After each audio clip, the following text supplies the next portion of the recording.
A millionaire CEO mocked his wife until she vanished. 3 years later, he begged forgiveness when he saw her with their twins. Ethan Carter had always believed that discipline and control were enough to keep his life exactly as he wanted it. From the outside, he looked like the perfect success story, a young CEO whose companies expanded faster than anyone could track, a man whose polished charm and precise manners impressed investors and intimidated rivals.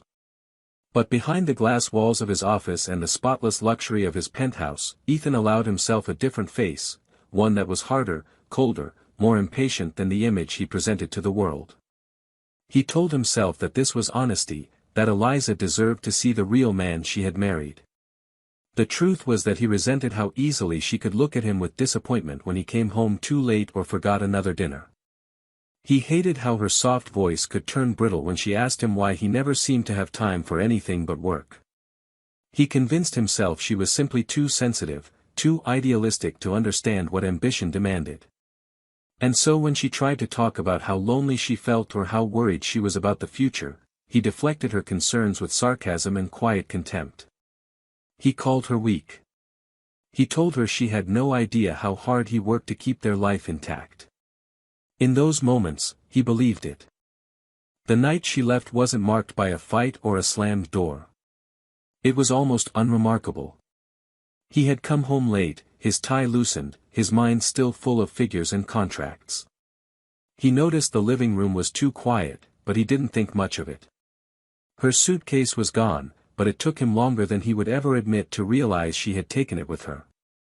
On the kitchen counter lay a single sheet of paper folded in half. When he unfolded it, the note was written in her careful handwriting, "There's nothing left to wait for," that was all. No accusations, no demands. Just a sentence that landed like a stone in his chest. He stood there for a long time, the note trembling in his hand, before setting it back down with meticulous care. He poured himself a drink, walked to the window, and told himself this was her choice. She had always been too delicate for the life he wanted. In a week, maybe 2, she would come back. She would realize she'd overreacted, that he hadn't meant most of what he'd said, that he was doing his best. He believed this so completely that he felt no urgency to call her, no need to ask if she was safe. In his mind, it was inevitable that she would return. In the days that followed, he buried himself in work. If anyone at the office noticed that he was quieter than usual, that his temper flared more easily, no one dared mention it. He told himself the hollow feeling in his chest was simply the inconvenience of disruption, not regret. But sometimes, late at night, when the city glittered far below his windows and the silence stretched too wide, he caught himself wondering what she would have said if he'd asked her to stay. And in those moments, he hated how much he missed her. He told himself it would fade, that he would move on just as he always had.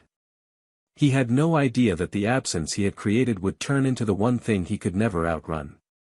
3 years passed in a blur of boardrooms, negotiations, and meticulously planned achievements that Ethan told himself were proof he had made the right choice. He traveled so often that the staff in his building stopped expecting him to come home before dawn. He became known for being the man who never lost focus, never wasted a moment on anything that didn't return a profit. The more his public reputation grew, the less he let himself think about the quiet apartment he came home to, where no soft laughter ever echoed, where no familiar voice ever asked how his day had been. If he caught a glimpse of a blonde woman passing on the sidewalk, or overheard someone with a gentle laugh that sounded too much like hers, he forced himself to look away. It was easier to pretend that he felt nothing. But some nights refused to be quieted by distraction. Those were the nights he would wake in the darkness with a sudden, crushing certainty that she was gone for good. He would lie there in the cold sheets, staring at the ceiling, replaying every moment he could remember, how her eyes used to light up when she spoke about things she loved, how she always made coffee for him even when they weren't speaking, how she looked the last time he saw her, standing in the hallway with her suitcase by her side and her shoulders drawn tight as if she was bracing for a storm she already knew she couldn't survive. He never told anyone about these nights. During the day, he locked the memories away behind the same careful discipline he applied to every crisis. He convinced himself that missing her was weakness, that longing was an indulgence he couldn't afford.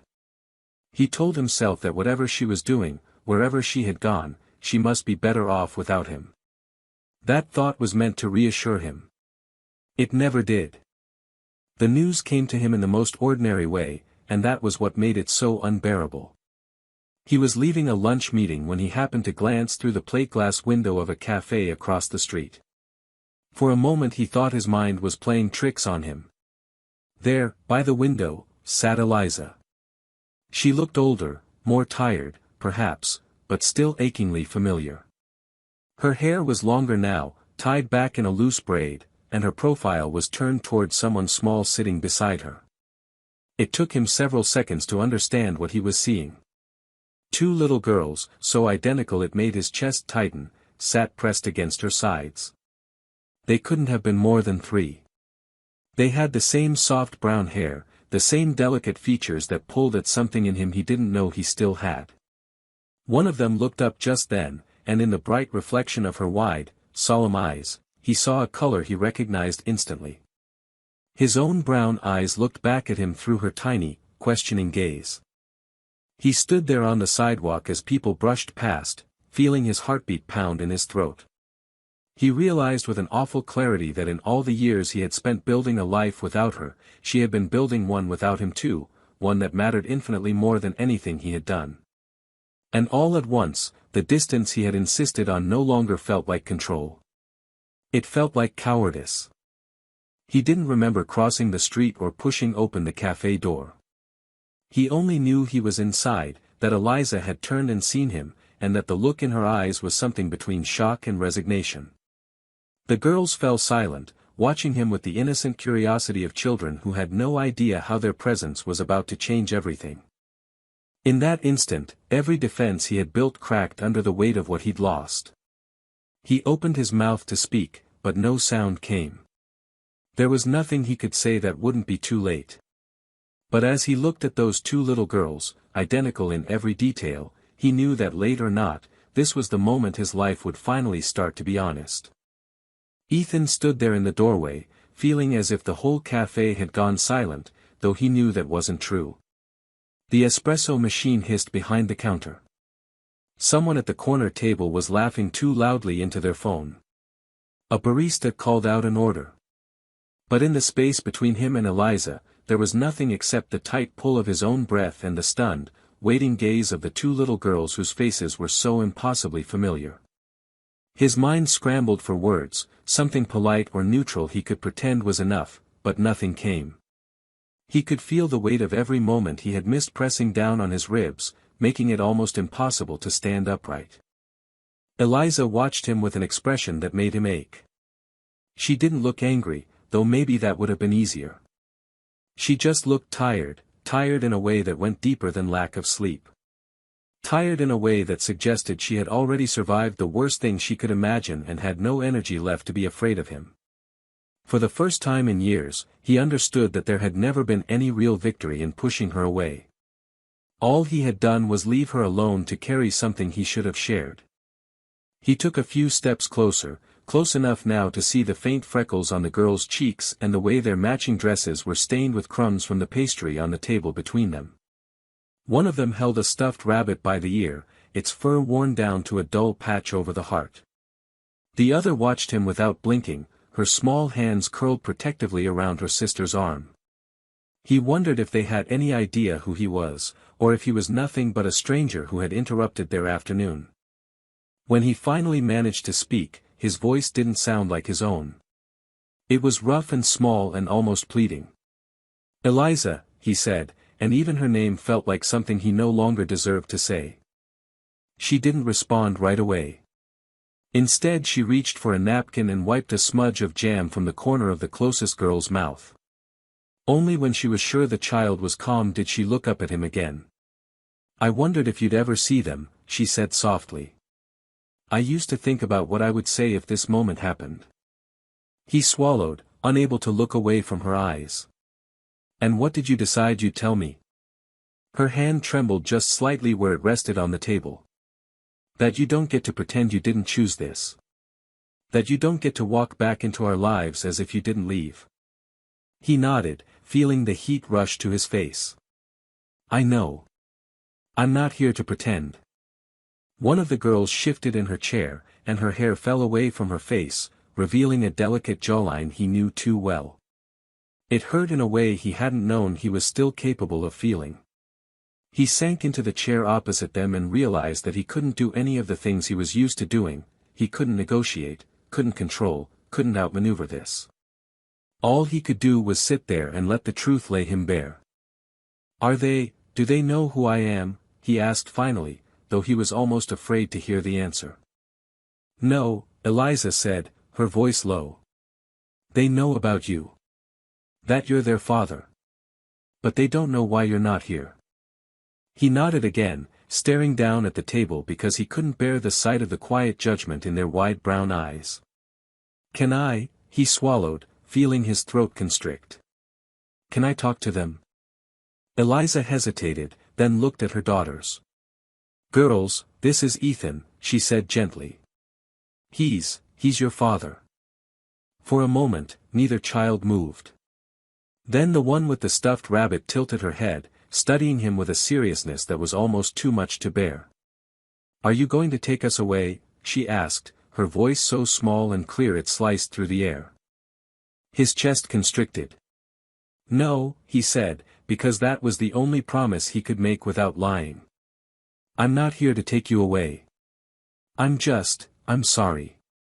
I should have been here all along." Eliza's lips parted, as if she was about to say something, but she pressed them together again. He thought maybe she understood that there was no speech that could make up for lost time. No apology could erase the years she had spent alone. For the first time in as long as he could remember, Ethan Carter felt the certainty he'd built his life on shatter into something raw and unrecognizable. He didn't know if he could ever make things right. But as he looked at the girls, his daughters, he knew that whatever it took, he would spend the rest of his life trying. When Eliza finally agreed to let him walk them home, Ethan felt both relief and a kind of dread he couldn't have described if he tried. He offered to carry the bag she'd brought for the girls, and she didn't protest, which somehow made it worse. The four of them stepped out of the cafe and into the early evening light, and the city around them moved as if nothing had changed, as if this moment wasn't quietly rearranging the shape of his entire life. The girls each held one of Eliza's hands, their matching steps so natural that he felt like an intruder just for walking behind them. Every few seconds, one of them, he was still trying to remember which name belonged to which soft voice, would glance over her shoulder at him, as though checking to see if he was real. He kept replaying that question in his head, "Are you going to take us away?" He wondered how many times in their short lives they'd worried about losing the only security they'd ever known. The thought was so painful he could hardly breathe around it. When they reached the crosswalk, Eliza looked back to see if he was still there. He knew she was measuring every move he made, every tone in his voice, trying to decide whether he was about to hurt them all again. He didn't blame her. If the situation had been reversed, he doubted he would have found her presence anything less than a threat. Their building was small, older than the sleek places he was used to, but the steps were clean and the potted plants on the windowsills were healthy. When she unlocked the door, the girls let go of her hands and scampered inside ahead of them, their shoes tapping softly across the worn wood floor. Ethan followed more slowly, feeling like he was trespassing. Eliza closed the door behind him without speaking and walked into the kitchen to set down the grocery bag. He stood near the entrance, taking in the space that had been their home while he'd been too proud or too afraid to ask where she'd gone. There were drawings taped to the refrigerator, childish loops of color spelling out names and crooked hearts. A row of tiny shoes was lined up by the door. On the narrow shelf in the living room sat a picture frame turned face down, and he didn't have to pick it up to know what it contained. He could feel every year he had missed pressing in around him, each one heavier than the last. The girls returned from the bedroom, now wearing matching pajamas decorated with stars. One of them, the one he thought must be Mila, clutched a stuffed rabbit in one hand and looked up at him with an expression he couldn't quite read. After a moment she held it out to him, her small fingers gripping the worn ear. He took it slowly, his hand trembling more than he wanted to admit. The soft toy was lighter than he expected, but in that moment it felt like the most significant thing he had ever been trusted with. "Thank you," he said softly, his throat raw. She didn't smile, but she nodded once and returned to her sister's side. In the kitchen, Eliza was filling a kettle. She didn't look at him when she spoke. "They don't know everything," she said carefully. "They only know you weren't ready to be here. I told them it wasn't their fault." He felt something sharp twist in his chest. "It wasn't," he said immediately, though the words felt too small. "It was mine." She set the kettle down and finally met his gaze across the small kitchen. "I don't know why you're here now. I don't know if you think this is something you can fix." "I don't think I can fix it," he admitted, each word scraped raw. I couldn't keep pretending they didn't exist." "That you didn't." Her eyes shone for a second, but she looked away before he could be sure whether it was anger or something else. She crossed her arms over her chest. "I don't have the energy to figure this out for you," she said. "I've spent 3 years making sure they never felt like they weren't wanted." "I know," he said, because it was the only thing he could offer. "And I'm sorry you ever had to do that alone." For a moment, the only sounds were the soft bubbling of the kettle and the distant voices of the girls playing in the next room. He wished there were more words he could give her, but none would have made this easier. So he stood there, letting the silence say what he couldn't, that he saw what she had carried, that he finally understood the cost. When the kettle clicked off, she turned away to pour the water. He didn't follow. He just closed his eyes and let the ache in his chest remind him that this was real, that he could no longer pretend he hadn't chosen this absence. Whatever came next, he knew it had to begin with staying still long enough to feel what he had spent years trying not to feel. Ethan didn't expect her to invite him to stay for dinner, but when the girls appeared in the doorway to ask if he could help them set the table, Eliza only sighed and gave a small nod. He followed them into the kitchen feeling as though he were stepping into someone else's life, one that had kept going without him.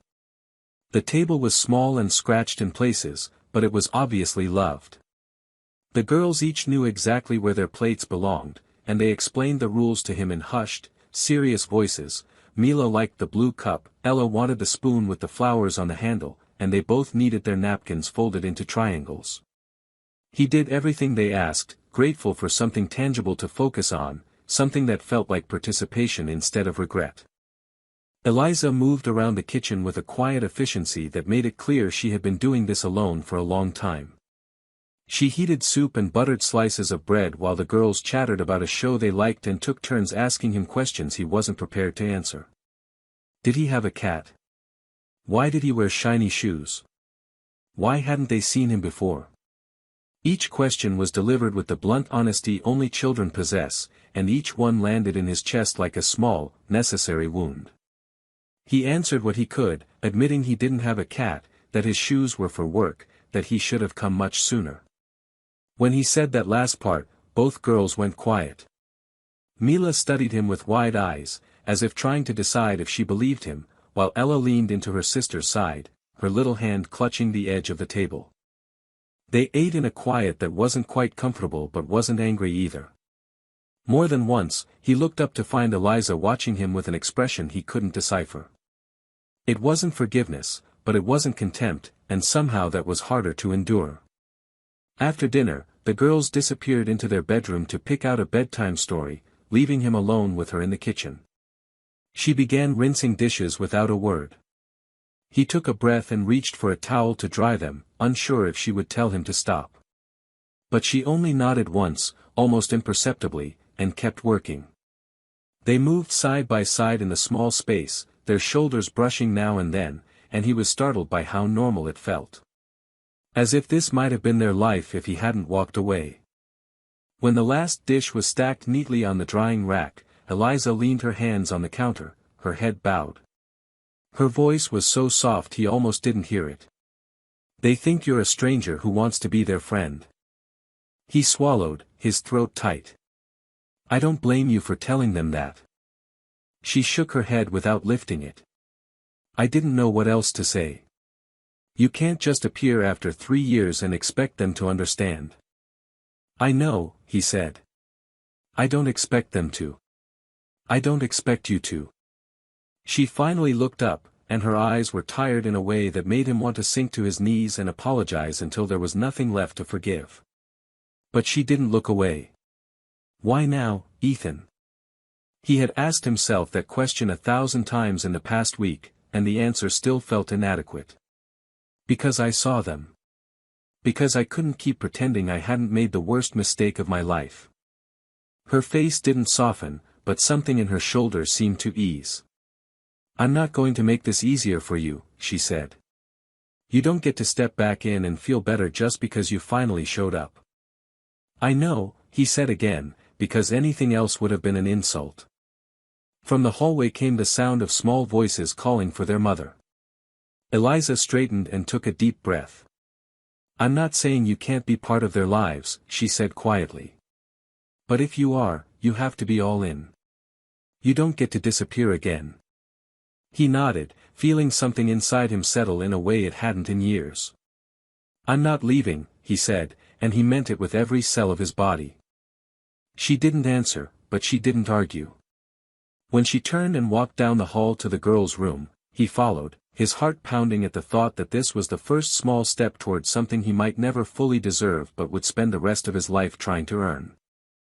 That night, Ethan sat on the edge of the living room couch, listening as Eliza read to the girls in their bedroom. The soft cadence of her voice carried down the short hallway, mingling with the occasional sleepy question and the rustle of blankets as they settled in for the night. He didn't try to pretend he belonged there, not yet. He kept his hands folded in his lap and studied the photographs lined up on the narrow shelf by the TV. There were snapshots of birthdays, blurry pictures of the girls at a park he'd never visited, a grainy image of Eliza smiling down at them as they clung to her legs. He realized with a hollow ache that he wasn't in a single frame, and he knew he had no right to feel sorry for himself. She had built a life around the space he had left behind, and she had done it without asking him for anything. When Eliza emerged, she looked surprised to find him still there, though she quickly masked it. She closed the door partway behind her, leaving it open just enough to hear if the girls called out. She seemed unsure what to do next, as if she hadn't planned for him to stay past dinner.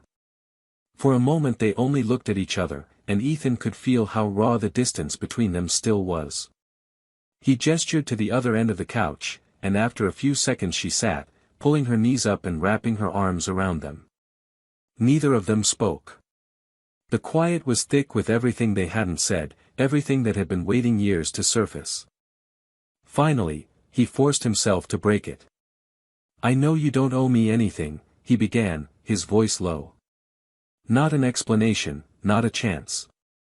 But if you'll let me, I'd like to be here. For them. However you think is right. She didn't look at him as she answered. I don't know what's right anymore, she said. I've spent so long just trying to make sure they were happy. I didn't think about what it would be like if you came back. I wouldn't blame you if you told me to leave, he said quietly. I'd understand.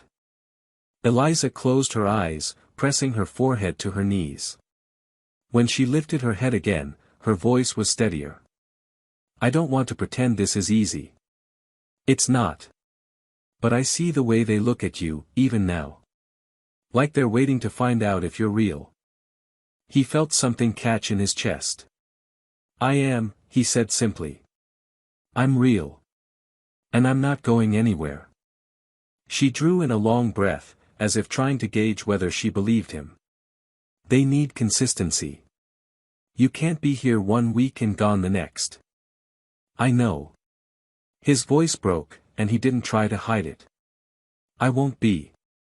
The quiet stretched out again, but this time it felt different, less like a chasm and more like the fragile beginning of something neither of them could name yet. She shifted slightly, lowering her feet to the floor. They'll have questions, she said after a while. You'll have to answer them. You'll have to tell them why you weren't here. I will, he promised. I'll tell them the truth. And what is that? She asked, her eyes searching his face in the dim light. That I was afraid, he said. That I made a choice I thought was right and it was the worst thing I've ever done. Her mouth trembled, but she didn't look away.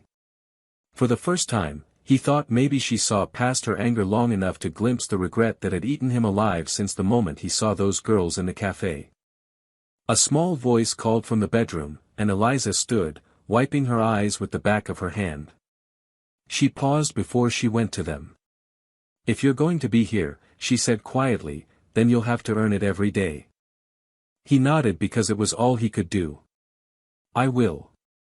She disappeared down the hall, and Ethan leaned back against the couch, feeling the tightness in his chest loosen by a fraction. He knew nothing had been forgiven. Nothing had been undone. But for the first time, he believed there was a path forward. It wouldn't be quick. It wouldn't be simple. But he was ready to walk it, even if it took the rest of his life. Ethan started coming back the next afternoon, unsure if Eliza would actually let him in again, but when she opened the door, she simply stepped aside without a word.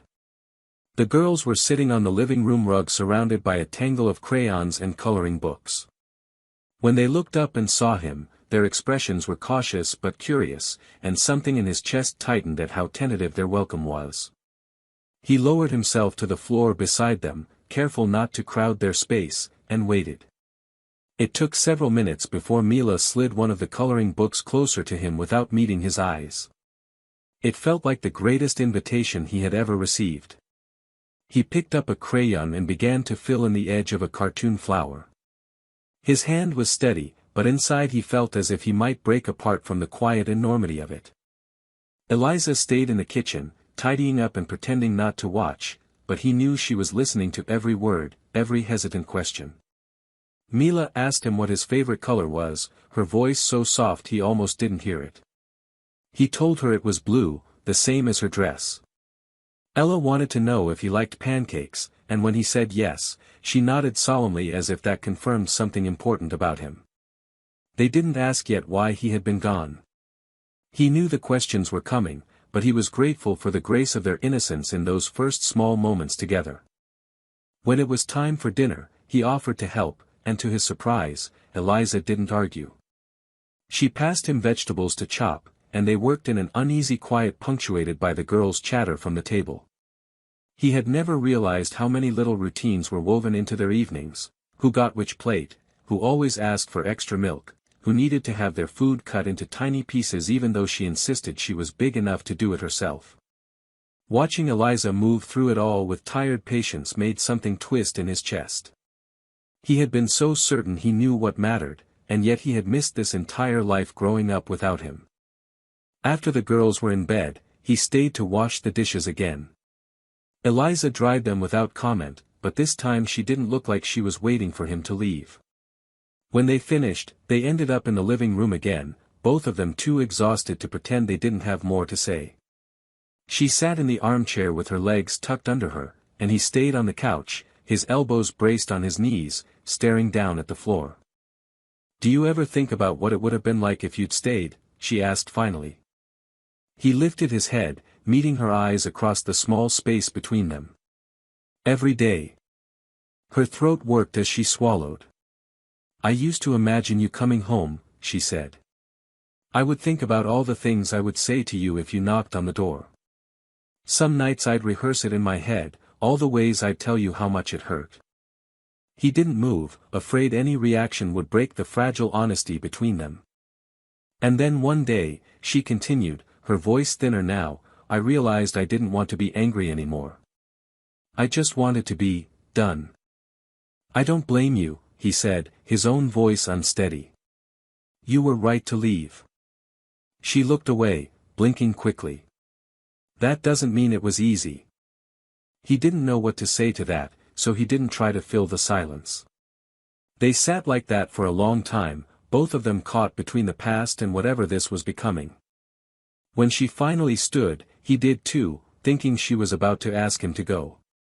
But instead she said, quietly, "You can come tomorrow, if you want." "I want," he said without hesitation. She nodded once, her gaze steady but tired. "Then come early. They'll be up by 7.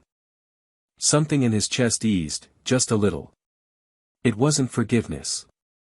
It wasn't absolution. But it was permission to keep showing up, and for now, that was enough. Ethan arrived before 7 the next morning just as she had said he could. He stood on the sidewalk for a moment, staring up at the second-floor window where the curtains were already moving, and realized his hands were trembling. It was a small thing, this coming back, but it felt like the most important commitment he had ever made. He knocked softly, almost afraid she might have changed her mind overnight. But when Eliza opened the door, she only looked at him for a moment with her guarded, tired expression and then stepped aside so he could come in. The girls were still in their pajamas, hair sticking up in soft tangles, faces bright with the simple excitement of morning. When they saw him, they didn't hesitate this time. Mila ran straight to him and wrapped her arms around his leg as if she had been waiting all night to do it. He bent and scooped her up, feeling her small weight settle against his chest in a way that made his throat burn. Ella hung back by the couch, her stuffed rabbit clutched to her chest, but she didn't look afraid. She was studying him the same way she had in the cafe, like she was measuring whether he would still be here if she looked away. He helped them make breakfast, moving carefully in the kitchen so he didn't break the rhythm of their morning rituals. Eliza handed him plates without a word, and he set them out while Mila announced that he was going to sit next to her because he was big enough to reach the cereal. They ate together in a hush broken only by the girls' chatter and the scrape of spoons against bowls. Every time he looked up and saw them watching him, curious, expectant, so trusting it made his chest ache, he felt the weight of every choice he had made that kept him from this table. But there was no undoing the past, only the quiet resolve to be different now. After breakfast, the girls insisted on showing him their favorite game, a collection of mismatched wooden blocks they used to build houses that never stood for long. He sat cross-legged on the floor as they pressed pieces into his hands and explained in overlapping voices which blocks were special, and which ones were just regular. Eliza stayed by the doorway, her arms folded tight over her chest, but she didn't interrupt. He caught her watching them more than once, her eyes softening as she took in the improbable sight of all three of them on the rug, heads bent together in concentration. By mid-morning, Mila tugged at his sleeve and asked in her small, serious voice if he was coming back the next day. When he promised that he would, she nodded as if she'd been expecting that answer all along and turned back to her tower of blocks. Ella didn't say anything, but when he held out his hand to her, she came without hesitation, curling her fingers around his like she had always done it. The day passed in small, ordinary moments that felt extraordinary simply because he had never imagined he would be allowed to have them.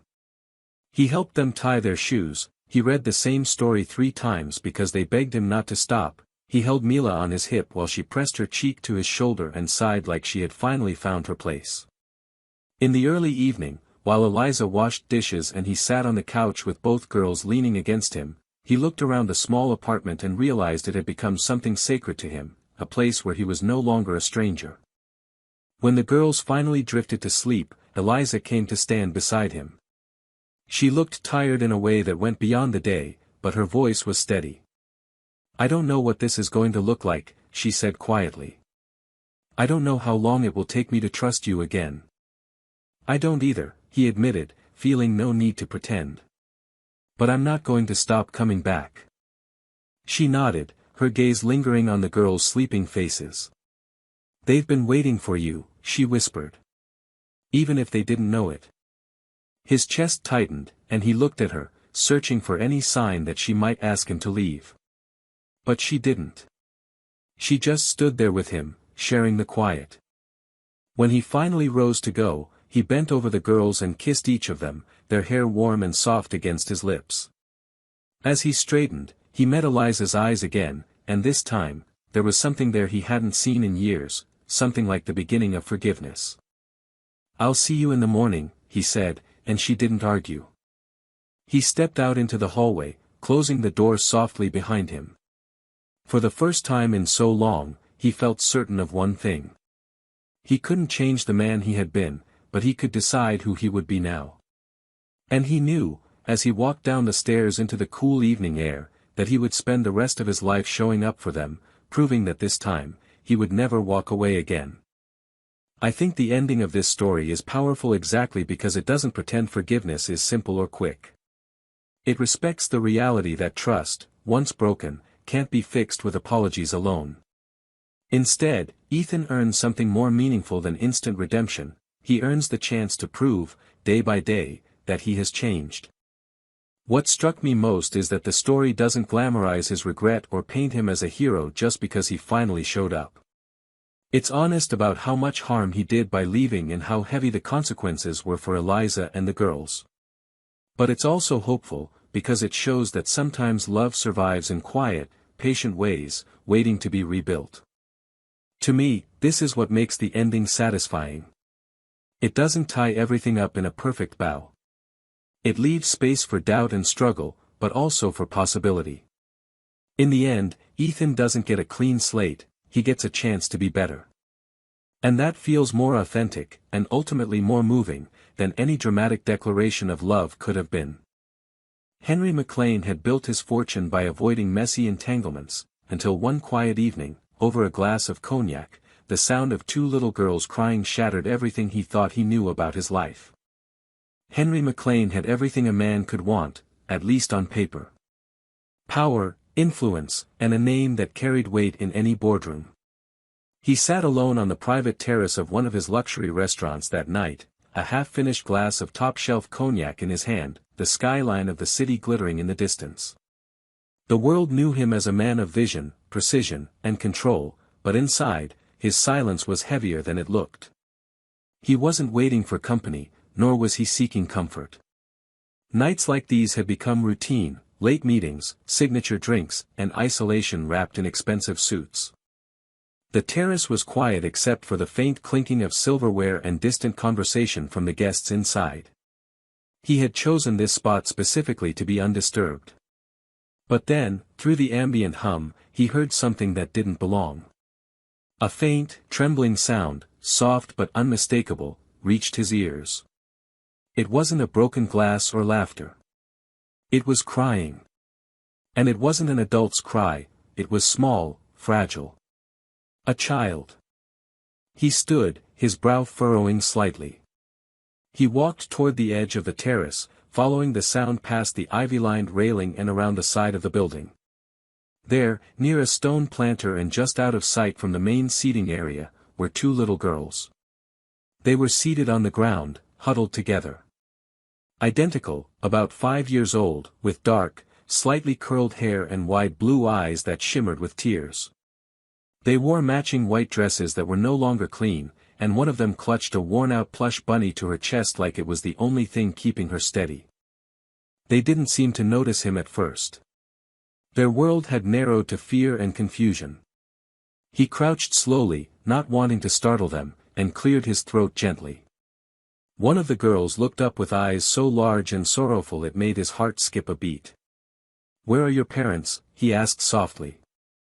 The girl with the bunny blinked. Her voice, when it came, was barely a whisper. "We don't know where home is. Mommy went to get something and didn't come back."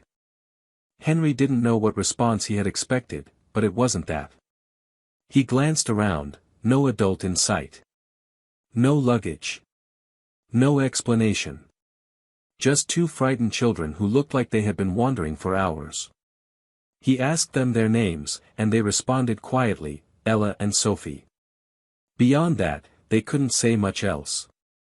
They didn't know their last name. They didn't know their address. They had no idea what to do next. In that moment, Henry's instincts took over. He reached into his jacket pocket and called his driver, telling him to bring the car around immediately. Then he looked back at the girls and said, "You're coming with me, just until we figure out where you belong. But I promise, you're safe now." He extended a hand. Ella reached for it first, fingers shaking. Sophie followed, holding tighter to her bunny. Henry led them carefully down the side steps and out to the car, where the driver opened the door without asking questions. Once they were seated inside, he covered them with his jacket. They didn't say much. They didn't cry anymore. They just sat quietly, eyes wide, letting the city blur past the windows as the car pulled away from the restaurant. Henry looked at them from across the seat, his heart tightening with a feeling he couldn't yet name. He didn't know where this was going. He didn't know what came next. But he knew one thing, he couldn't look away from those girls. Not tonight. Not ever again. Henry brought the girls to a private suite at one of his hotels, a quiet, upscale place known for privacy and discretion. The receptionist didn't ask questions when he walked in with two tired children in wrinkled white dresses. His reputation did most of the talking, and within minutes, the suite was prepared with extra bedding, warm meals, and fresh clothes. Ella and Sophie followed him in silence, still gripping each other's hands as if afraid that letting go might separate them forever. He led them gently into the main living area and knelt beside them to speak. "This is just for tonight," he said calmly, unsure whether he was trying to comfort them or himself. "We'll figure everything out tomorrow." The girls didn't respond, but their eyes scanned the room like they had never seen anything like it: soft rugs, tall windows, and lamps that glowed warmly instead of flickering cold light. One of them, Ella, he thought, glanced up and whispered, "Are we allowed to sit on the bed?" Henry blinked. "Yes," he answered, his voice lower now. "You're allowed." They explored the room slowly, carefully, as if expecting to be stopped at any moment. Henry ordered 2 plates of pasta, a pot of chamomile tea, and apple juice. When the food arrived, the girls hesitated before touching it, waiting for a signal. Henry nodded. "Eat as much as you like." Only then did they begin, with slow, quiet bites. Sophie offered a piece of bread to her sister before taking her own. Henry watched them as he sat across the room, not out of distance, but out of respect. These girls had clearly learned not to take anything for granted. He didn't want to overwhelm them. After dinner, he found pajamas in the closet, basic hotel stock, too large, but soft, and gently suggested they get ready for bed. He let them change in the bathroom, giving them space. When they returned, Ella's dress was folded neatly in her hands. Sophie still held the bunny, never letting it go. He turned on a small night light in the corner of the room and pulled back the covers of the double bed. "You can both sleep here. I'll be right outside in the other room if you need anything," he said. They looked at each other, then nodded. Ella climbed in first. Sophie followed, curling close. Henry watched them settle, then quietly stepped out, leaving the door open just a crack. He stayed awake in the suite's lounge area, unable to rest. Instead, he made phone calls, first to the police, then to Child Protective Services. He reported the found children, gave their names, described the situation. No one had reported them missing. There were no matching alerts. They simply did not exist in the system. It was as if they had vanished without a trace, and no one had noticed they were gone. That realization hit him harder than he expected. Later that night, Henry stepped into the girls' room to check on them. Both were asleep, tangled together under the blanket, their faces finally peaceful. The bunny lay between them like a silent guardian. He stood at the door and watched them for a long time. He wasn't sure why he felt so drawn to protect them, but the feeling wasn't leaving. He didn't sleep much that night. He spent the early hours searching every available record, database, and local news archive. Nothing. No recent reports of a missing mother with twin daughters. No hospital entries. No arrests. No car accidents. Just silence. When morning came, the girls woke quietly. They asked no questions, only followed him as he brought them breakfast. Ella ate carefully, while Sophie chewed slower and asked if they could stay for just one more day. Henry nodded. "As long as you need." He didn't tell them yet that he had already begun the legal process to secure emergency temporary custody. Not because he had planned to, but because walking away from them now was unthinkable. Something had begun, and he couldn't undo it. Not when they had looked up at him the night before with trust, not when they had finally fallen asleep without fear. Henry McLean had never considered himself capable of fatherhood. But as he watched the 2 girls giggling quietly over toast and jam, he realized something had already shifted. Whether he was ready or not, they had chosen him. And he wasn't going to let them down. The days that followed moved in a rhythm Henry had never experienced before. Mornings began with quiet breakfasts and small rituals, Ella folding her napkin with great care while Sophie poured juice a little too confidently. They still spoke in soft voices, never quite at ease, but the sharp edge of fear had begun to dull. Henry found himself canceling meetings and moving calls to the evening, not out of obligation, but because he wanted to be there. The girls were slowly becoming part of his world, and he was becoming part of theirs. Meanwhile, his legal team worked quietly behind the scenes. The temporary custody paperwork had been expedited, but Henry needed more than legal permission to care for the girls. He needed answers. So he hired a private investigator to dig into anything they could find, starting with the names Ella and Sophie, the date he had found them, and any known cases of missing children or mothers in the area. He didn't have much hope at first. But then, 2 days later, the investigator called with a name, Emily Hart. She had once been registered at a local hospital 6 years ago, under prenatal care. A woman matching her description had given birth to twin girls. The father's name was left blank. No records followed, no insurance, no further checkups, no school enrollment. Just a single entry, then nothing. It was a ghost trail, but it was something. Henry sat with the information for a long time, trying to force memory to fill in the blanks. Emily. The name pulled something from the back of his mind, a woman he had met years ago, briefly, a whirlwind of warmth and mystery. Their connection had been short-lived and intense, and she had disappeared without a word. He had moved on quickly, or so he'd thought. Until now. Could it really be her? The timelines matched. The appearance, the age of the girls, even the uncanny way Ella tilted her head the exact same way Emily once did when she was thinking. Henry's hands shook slightly as he reread the report. If this was true, then the girls weren't just lost children, he was their father. He didn't tell them that evening. Instead, he sat across from them at dinner, studying the small details of their faces, trying to see himself in them. Ella had his quiet stare. Sophie had his curiosity, always asking questions, always moving. After they went to bed, he found a photo in an old folder on his computer, one of the last he had of Emily. He compared it side by side with the girls, and the resemblance was undeniable. The next morning, he arranged for DNA testing.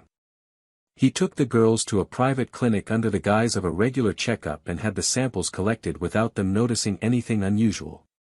He gave his own sample and was told the results would take a few days. Those were the longest days of his life.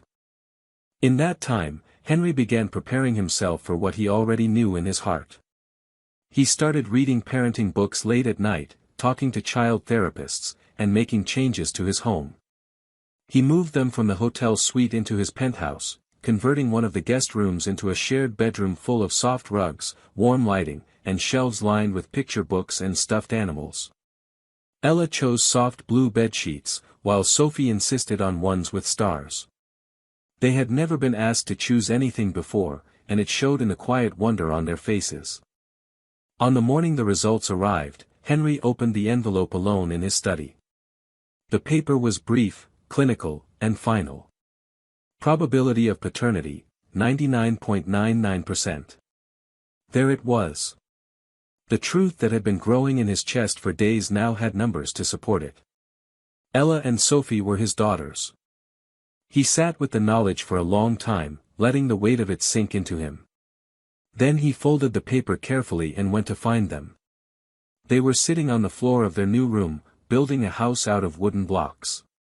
When they saw him, Sophie beamed and pointed at the crooked little tower. "This one's yours," she said proudly, handing him a tiny wooden figure. Henry knelt beside them and took the block without speaking, overwhelmed by the simplicity of the moment. He wasn't ready to tell them yet. Not until he found the right words. But deep down, he knew, he had already begun the journey, and the girls had already accepted him. The truth was now a foundation, not a shock. He wasn't just a man helping lost children anymore. He was a father who had found his way back to something he didn't even know he'd lost. Henry didn't tell the girls about the DNA results immediately. He carried the knowledge quietly, letting it shape his decisions, his presence, and his growing sense of purpose. The paper sat folded inside his desk drawer, but its truth was already written into the way he brushed the girls' hair before bed, into the way he checked the locks twice at night, into the way he started memorizing what each of them needed without them having to ask. They were his daughters, and he was their father, regardless of whether the words had been spoken yet. Life in the penthouse began to shift, becoming less like a temporary arrangement and more like a home. The girls stopped asking when they had to leave. They stopped sleeping in their clothes and started choosing pajamas. They argued about who got to hold the remote, left puzzle pieces all over the hallway, and gave names to every stuffed animal on their shelf. Henry had never known such disorder, and he had never loved anything more. Each day, he noticed something new. Ella's tendency to hum softly when she focused, and the way she became still and thoughtful when others spoke. Sophie's wild imagination and endless curiosity, always turning everyday objects into stories and games. They were so different, yet so connected, and somehow, both of them mirrored pieces of himself that he had never paid attention to before. He had spent his life building systems, empires, legacies, but he had never built a life like this. One rainy afternoon, while the girls were drawing at the kitchen table, Henry sat across from them and watched. He had been working from home more and more, shifting meetings to Zoom, and quietly preparing to hand over responsibilities to someone else entirely. The drive to dominate the industry had dulled, replaced by something deeper and quieter, the desire to be present. The desire to be needed. Sophie looked up from her picture, a crayon rainbow with 3 stick figures beneath it, and said, "That's you," pointing to the tallest one. "You're in the middle so you can hold both our hands." Ella didn't say anything, but she nodded and pushed her drawing toward him as well. It was simpler, just a house with a tree beside it. Inside the house were 2 beds, a couch, and 3 little hearts floating over the windows. Henry swallowed hard, unable to respond for a moment. Later that night, after story time, he sat between their beds and told them something he had been practicing in his head all week.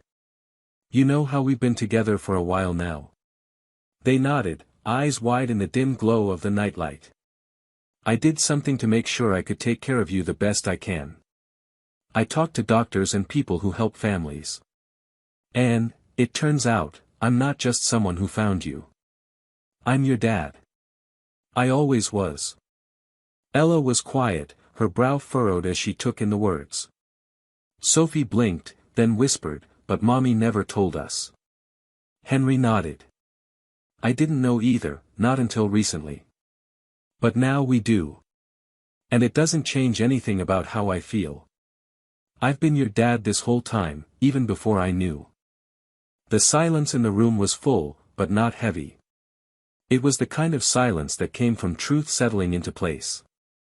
Sophie crawled closer to him, curling up against his side. Ella stayed quiet a little longer, then asked, "Will we still live here?" Henry smiled, eyes damp. "As long as you want." That night, both girls fell asleep faster than usual, and Henry sat in the doorway for a long time, just watching. The room had become theirs, not by design, but by choice. And now that the truth was known, spoken aloud, there was nothing left to hide.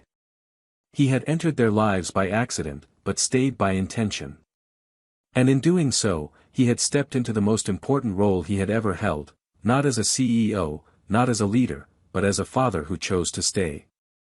The week after Henry told the girls the truth passed with a strange calm. Ella remained thoughtful, asking quiet questions in the mornings when the house was still and soft with early light. Sophie seemed more at peace, more affectionate, almost as if the final piece of a puzzle had slid into place and made her feel whole. But beneath the stillness, Henry felt the change settling in deeper than words. They had accepted him, not just as the man who had taken them in, but as their father. Not with dramatic hugs or emotional declarations, but in the way they began calling him Dad without hesitation. In the way they reached for his hand when crossing the street. In the way they told him about their dreams in the dark. Henry started sleeping with his door slightly open now, just in case they needed something. They never knocked loudly. They just whispered his name when they couldn't sleep, and he always answered. He read them new bedtime stories every night, carefully choosing ones that didn't speak of perfect families, but of courage, of finding home in unexpected places. They liked those best. But just when things began to feel steady, a phone call shattered the surface. It was the investigator he'd hired weeks ago. They had found Emily. She was alive, but in trouble. After disappearing from any known address, she had been admitted to a small clinic under a different name following a breakdown. Records were sparse, and she had refused to list any emergency contacts. She was fragile, mentally and physically, but recovering. The doctor said she had asked about her daughters recently, murmured their names during sleep, even asked if someone had taken them. She hadn't forgotten them. She had left them because she was afraid she couldn't keep them safe. Henry hung up the phone and sat in the quiet, heart beating slowly. He had expected her to be gone, or gone forever. He hadn't imagined this middle ground, still alive, still reachable, still aching. And now, everything would have to change again. He didn't tell the girls immediately. He needed to think, to prepare, to understand how he felt. A part of him wanted to protect what they had, the rhythm they had built. Another part knew that they had a right to know. They had a mother. She hadn't abandoned them without feeling. She had been broken. The next morning, he sat with them at breakfast. The sun was warm through the windows, and Sophie was explaining the story she had invented about her bunny being a secret superhero. Henry smiled, listened, waited for the right moment. Then he said gently, "Girls, I have something important to tell you." They both turned to him, instantly quiet. He continued slowly, "Your mom is alive. She's been very sick, but she's getting better. She's been asking about you." Ella's eyes filled with tears, but she didn't speak. Sophie dropped her spoon, staring. Henry reached out and took both their hands. "She didn't leave because she didn't love you. She was just very unwell. But she's in a safe place now, and she remembers you.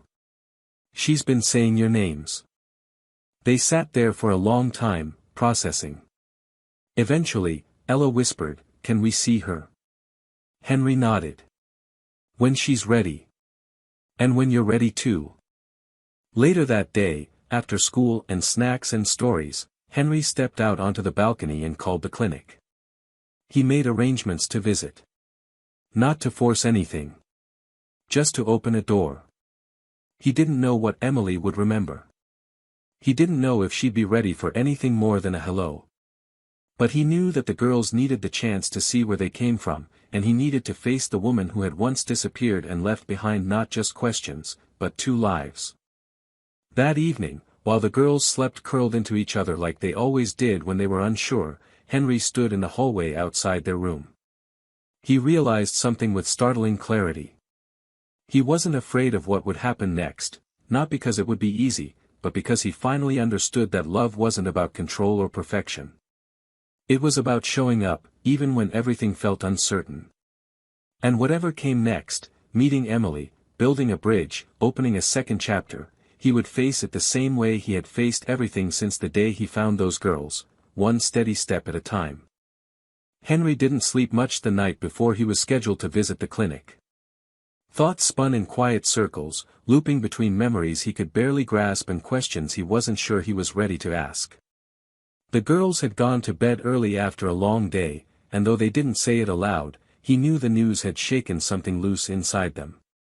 Sophie had asked if their mother remembered her favorite lullaby, and Ella had stared at her plate during dinner, pushing food around without taking a bite. Henry hadn't pressed them.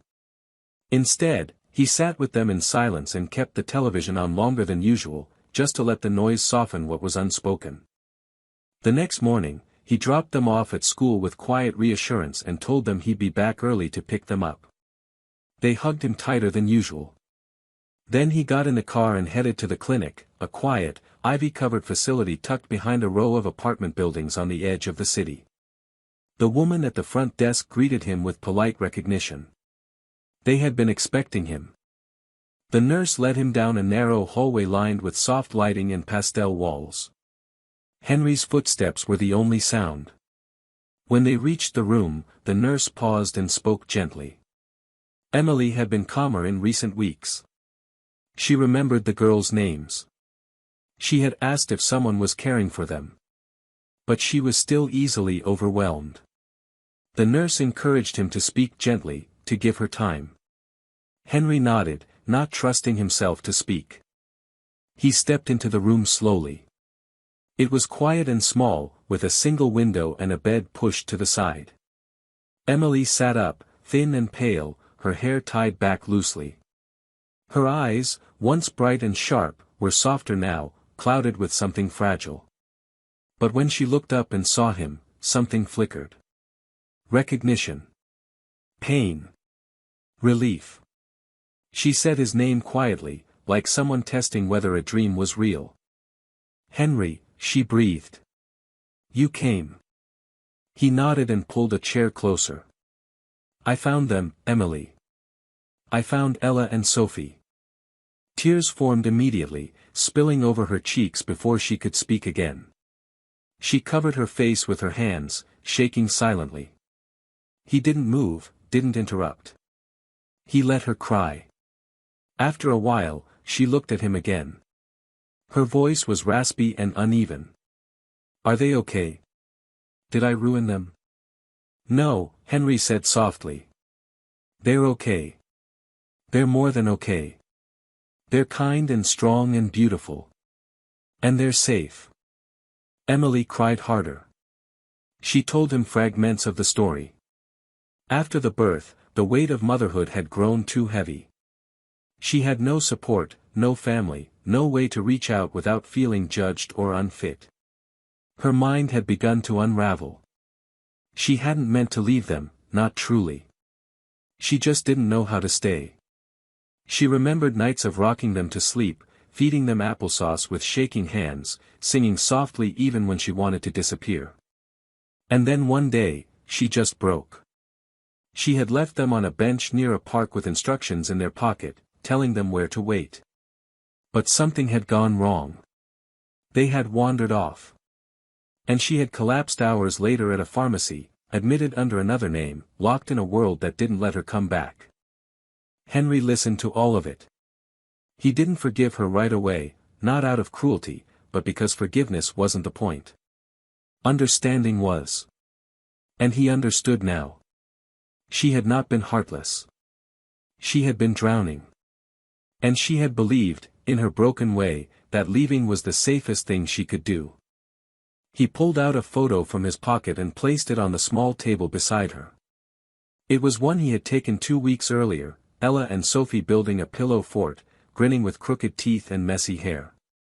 Emily stared at it like it was holy. Her hands trembled as she reached for it. She whispered their names, over and over. "They want to see you," Henry said after a long pause. "Not today. But soon. If you're ready." Emily looked at him, hope flickering in her expression for the first time. "I don't know if I deserve that." "They don't need you to be perfect," he said. "They just need to know you're real." When he left the clinic that afternoon, the sky had darkened with the promise of rain.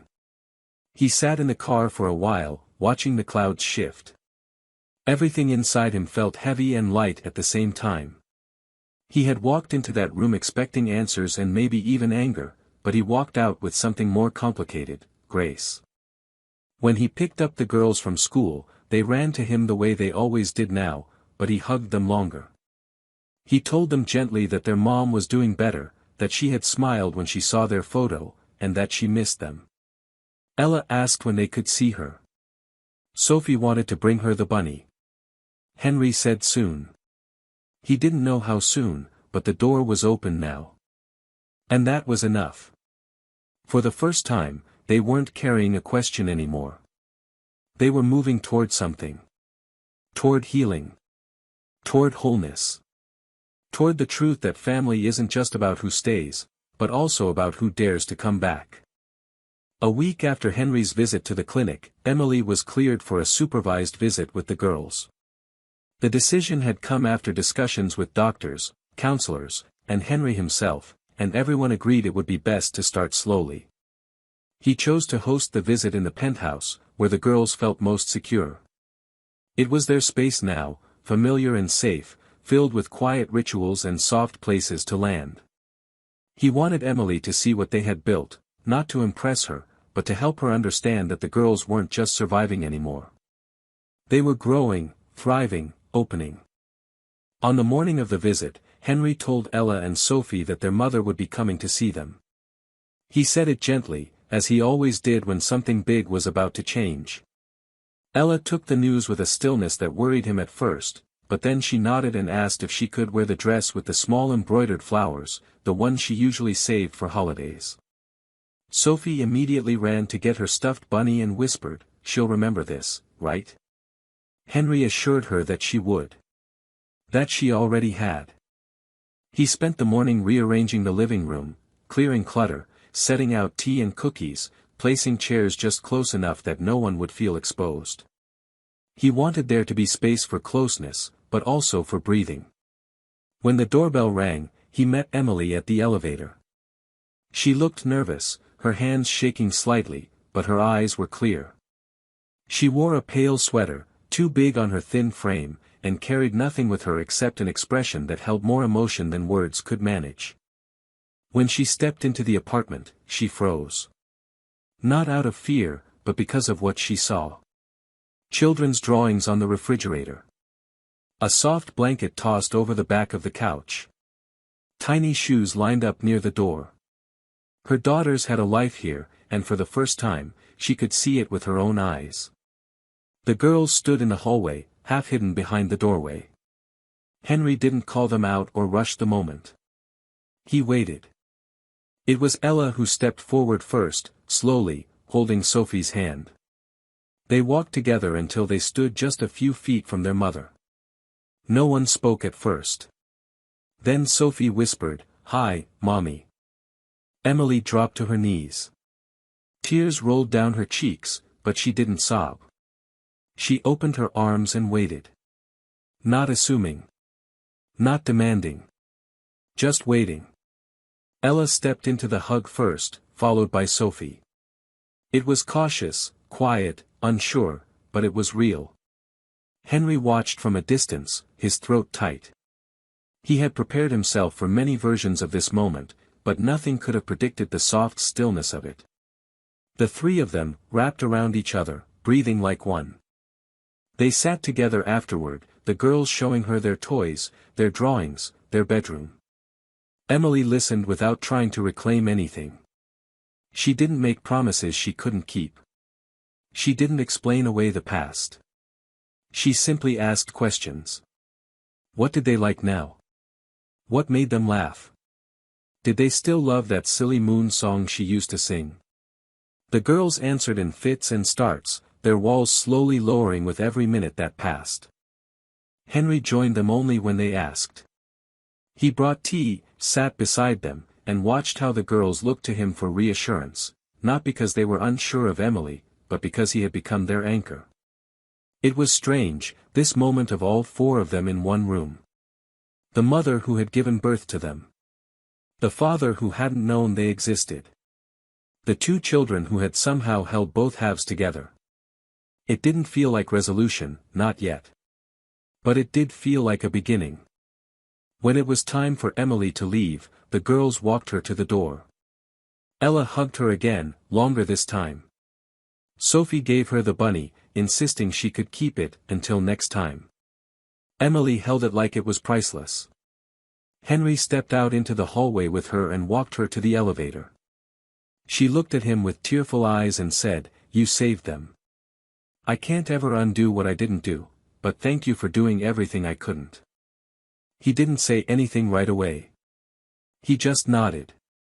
Then he said quietly, "They don't need perfect. They just need you to be here when you can be. That's enough." When he returned inside, the girls were sitting on the couch, not crying, not confused. Just tired in the way that comes after something brave. They didn't ask when she'd be back. They didn't need to. The door was open now, and that was what mattered. Henry sat between them, pulling them close, and felt a deep, settling peace that no business deal, no success, no title had ever brought him. The family he had now was imperfect and complicated, stitched together by choices no one had planned. But it was real. And it was theirs. Months passed quietly after that first visit. Emily became a gentle presence in the girls' lives, appearing at first like a shadow from a dream and gradually transforming into something more solid, more human. She never tried to erase the time she had lost, nor did she attempt to reclaim the title of "Mom" too quickly. Instead, she took the role the girls offered her, visitor, listener, slowly becoming someone they trusted again. She met them at the park for short walks, helped with homework at the kitchen table when invited, and stayed for dinner when the girls asked her to. The rhythm they built was delicate, but it worked, because it was honest. Henry stepped back when necessary, but never disappeared. He remained the center of their daily lives, the one who packed their school lunches, fixed wobbly shelves in their room, and mastered the art of untangling hair ties without pulling. He had gone from a man who had once lived in silence to a man who knew every verse of every bedtime song by heart. He still woke early to check emails and review financial reports, but he did it with cartoons playing in the background and one or both of the girls curled next to him on the couch. Eventually, Emily asked if the girls could spend an afternoon with her at her new apartment, a quiet two-bedroom unit just 10 minutes away. Henry hesitated, not because he didn't trust her, but because letting go, even a little, made the protectiveness inside him flare. But he agreed, and when the day came, he helped the girls pack small bags with extra clothes and snacks, triple-checking that they had their favorite toys. He told them to call anytime, and they did, but only once, to say goodnight. When they returned the next morning, tired but smiling, Sophie said, "She made us pancakes. They were a little burned but good." It wasn't a dramatic moment, but to Henry, it was everything. Over time, they developed something unusual and beautiful. A shared parenting structure that didn't rely on courts or labels, but on trust, humility, and consistency. Emily came by regularly. The girls began calling her "Mommy" again, carefully at first, then with ease. She didn't try to replace Henry or undo the bond they had. Instead, she stepped beside it. Henry watched as the girls began to hold both of their hands at the same time, one in each, and realized that there was room for all of it. Pain and joy. Loss and healing. Forgiveness and new beginnings. One warm spring afternoon, the four of them sat in the park under a wide tree, watching the girls feed ducks and chase butterflies. Emily had brought a photo album she'd found in storage, filled with pictures from when the girls were babies, fuzzy shots of small hands and blurry smiles. The girls flipped through the pages, laughing and pointing, asking endless questions. When they reached the end, there was a blank page. Ella looked up and asked, "Can we put pictures of now in here too?" Emily smiled and nodded. "I was hoping you'd say that." That night, back at the penthouse, Henry stood in the doorway of the girls' room as they slept. The moonlight spilled across their matching beds, their faces relaxed in dreams. The bunny still rested between them. On the wall, above a new set of framed drawings, hung a photo taken that morning, Emily, Henry, Ella, and Sophie under the tree, the album resting open in Sophie's lap. They had written one word across the bottom in glitter marker, "Family." Henry didn't know how to define what they had built. It wasn't traditional. It wasn't flawless. But it was stronger than anything he had ever known. He had once measured his worth by boardroom victories and international deals. Now he measured it by belly laughs, tearful conversations, and tiny arms wrapped tightly around his neck. He had become someone he never expected to be. A father. A constant. A safe place. And though the path that brought them here had been tangled and painful, the destination was clear. They had found each other. And they had stayed. And in the end, that choice, again and again, was what made them whole. What makes the ending of this story truly powerful is its quiet, grounded honesty. It doesn't rely on dramatic revelations or perfect resolutions. Instead, it gives us something more meaningful, a slow, earned transformation rooted in vulnerability, repair, and choice. Henry, a man once defined by solitude and success, doesn't become a hero overnight.